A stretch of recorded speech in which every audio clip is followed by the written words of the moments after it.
Éditeur connu qui vient de se retirer de la course à la mairie de l'arrondissement du Plateau-Mont-Royal devant les allégations qui pèsent contre lui. Il a nié au moment où c'est sorti à 7 anciennes de ses employés qui lui reprochent de les avoir embrassés de force, touchés ou ciblés par des remarques grivoises sur leur sein, entre autres. Et il a décidé de ne plus donc participer à cette élection municipale. On va aller le rejoindre. Il est dans nos studios de Québec. Bonsoir, Michel Brûlé. Bonsoir. Alors, vous décidez de ne plus vous présenter comme maire du plateau Mont-Royal. C'est que vous reconnaissez que vous avez eu un comportement déplacé? Non, pas du tout. Écoutez, c'est comme si je m'étais fait frapper par un camion. C'est les pires moments de ma vie, pas seulement pour moi, mais pour ma famille aussi. Et le problème, c'est que autant les médias que la société n'accordent pas de présomption d'innocence. Donc, c'est comme si j'étais jugé et condamné. Donc, c'est pour ça, finalement, que j'ai décidé de me retirer de la course. Écoutez, on avait le vent dans les voiles. C'est ça qui est d'extraordinaire. C'est ça qui est terrible, en fait. Tout allait bien. Les gens, à partir du moment où on a posé nos pancartes, ça paniquait du côté de Projet Montréal.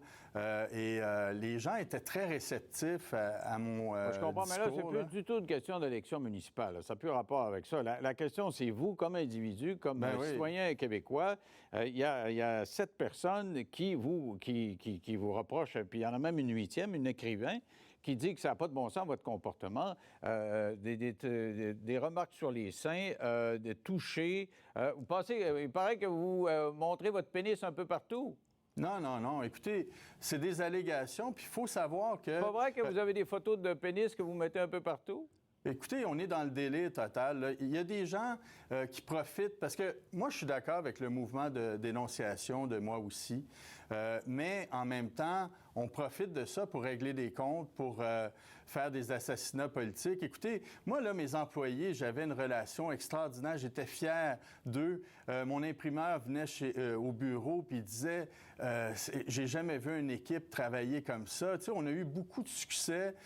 C'était très grisant là, de travailler dans ce contexte-là. On a publié des séries à succès comme Aurélie Laflamme.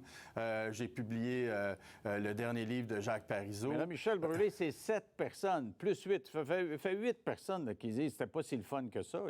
C'est ça le modèle d'Éric Salvaire. Ce que j'ai compris, moi, cette semaine, là, en faisant ça la semaine dernière, c'est que ce que les gens autour d'Éric Salvaire disent, c'est qu'il se trouvait drôle, puis il disait toujours que c'était des blagues, puis finalement, il allait de plus en plus loin, puis c'est devenu un modèle. C'est un peu comme ça qui était votre comportement. Tu t'essayes, puis tu dis, si elle trouve ça drôle, elle va rire, parce il y a des gestes que vous avez commis devant d'autres personnes qui riaient jaune, et finalement, c'est pas le même modèle qu'Éric Salvaire, votre affaire. Écoutez, il y avait un climat très festif au bureau. Je faisais des blagues, ça c'est vrai, mais en même temps, il n'y a jamais eu un climat, si vous voulez. Moi, je ne suis pas un agresseur, je ne suis pas un harceleur. J'ai jamais eu de désir. Écoutez, j'avais... Mais tout nu, on dit que vous faisiez venir les gens chez vous là, pour avoir des dossiers, puis vous mettiez tout nu. Ça, c'est pas vrai. C'est du délai. Puis comme je vous dis, il y a des gens qui profitent de ça pour régler des comptes, vous comprenez? Donc, moi, j'ai jamais été tout nu, je me suis jamais pavané devant mes employés. OK, si vous voulez, on va en écouter une. Il y en a une là, qui a parlé, là, je ne citerai pas, vous répondrez là, sur ce qu'elle a dit à TVA, à Marianne Lapierre, la semaine dernière. Écoutez-la. C'est sorti de nulle part. Il m'a carrément coincé entre le mur et la porte extérieure qui donnait sur Saint-Denis. Il avait ses mains de part et d'autre de moi et il se penchait pour m'embrasser. Moi, je détournais la tête dans tous les sens. Je disais non, non, non, qu'est-ce que tu fais? Voyons donc.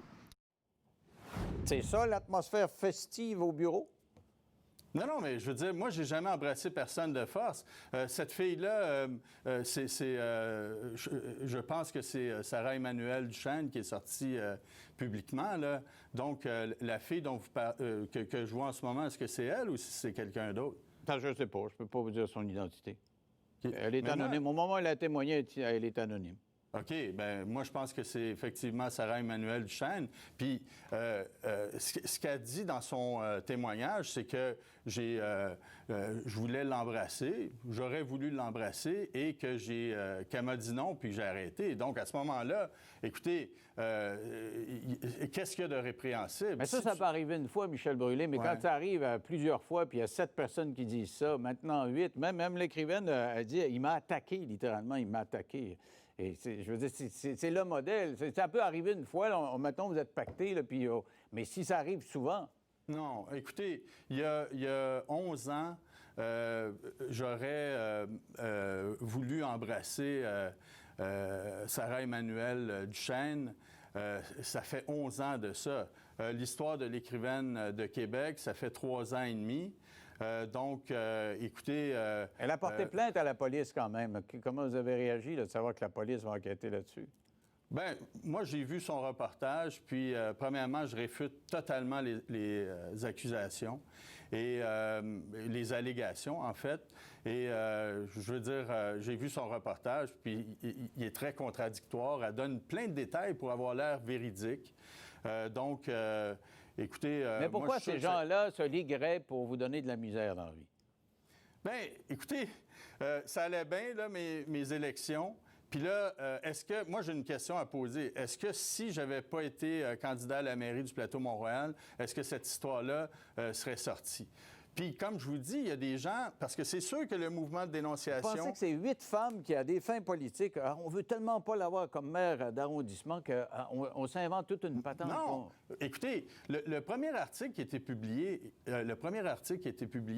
il y a 7 personnes qui sont restées dans l'anonymat. C'est qui ces personnes-là? Est-ce que c'est des personnes qui ont été congédiées puis qui ont voulu régler des comptes? La seule personne qui est sortie publiquement, c'est Sarah Emmanuelle Duchesne, puis elle dit que j'ai voulu l'embrasser, qu'elle m'a dit non, j'ai ri ou j'aurais ri et qu'elle est partie. Mais ce qu'on comprend, c'est qu'elle dit j'aurais ri, parce que là, c'est ça qu'il faut que vous compreniez, Michel Brûlé, c'est que quand vous êtes avec vos employés, c'est pas la même relation que quand on est une gang de chums. Tu sais, les employés, c'est le rapport patron, puis c'est l'autorité. Et c'est ça, c'est que si tu fais des blagues, puis la femme est mal prise, puis elle sait pas quoi répondre, c'est ça qui est tout le nerf de l'affaire là, depuis une semaine. Là. Vous savez, mais comment vous êtes assez intelligent pour avoir compris oui, ça. Oui, là, mais comment ça se fait que mes employés m'ont toujours dit que j'étais le meilleur patron du monde? Moi, je voulais être un bon patron, je voulais être sympathique, je voulais être drôle. J'ai déjà invité mes employés l'heure du midi à manger, je faisais de la bouffe pour eux. Il n'y avait rien de trop beau pour mes employés, j'étais fier d'eux. Mais manifestement, ils n'aimaient pas tellement ça. Là. Si vous aviez été aussi bon boss que ça, ils seraient bien heureux. Là, ils se plaignent. Il y en a une qui dit, à un moment donné, j'arrive, puis il me présente, puis il dit, hey, gars, as-tu des beaux seins un peu? Elle dit, ça n'a pas de bon sens d'avoir dit ça. As-tu des beaux seins? Écoutez, j'avais une employée, effectivement, qui était très, très fière de sa poitrine. Bien, à un moment donné, elle est arrivée avec son décolleté et tout ça, puis elle était donc fière de le montrer. Puis là, j'ai quelqu'un qui est arrivé qui était fixé là-dessus, puis j'ai fait un petit commentaire, mais c'est tout. OK. Il nous reste une minute. Qu'est-ce que vous avez l'intention de faire? Là? Parce que vous niez encore. On a vu, Gilbert Rozon est resté low profile, mais il dit « je vais vendre ma compagnie ». Éric Salvaille dit « je vais vendre ma compagnie ». Une grande lettre d'excuse. Et vous dites « moi, je garde la compagnie, je ne m'excuse pas, il ne s'est rien passé, puis je vais avoir un procès et je vais me défendre au procès ». C'est votre position? Non, mais il n'y aura pas de procès. C'est sûr qu'il n'y aura pas de procès, parce que de toute façon... Même avec le dépôt d'une plainte, vous pensez qu'il n'y aura pas de matière pour qu'on ait un procès? Non, mais moi, j'ai même la preuve qu'il y a eu des fausses allégations, un faux témoignage, donc ça passera pas. Ça passera Parce que pas. si c'est vrai ce que vous me dites, ce serait épouvantable. Si on commence à régler des comptes, à dire des faussetés au monde, je ne sais plus où on s'en va, là. Bien, moi, je pense que je suis vraiment victime. Si j'avais vraiment quelque chose à me reprocher, je ne serais pas ici. OK, on va suivre ça. Merci beaucoup, Michel. Merci. Michel Brûlé, qui est donc éditeur.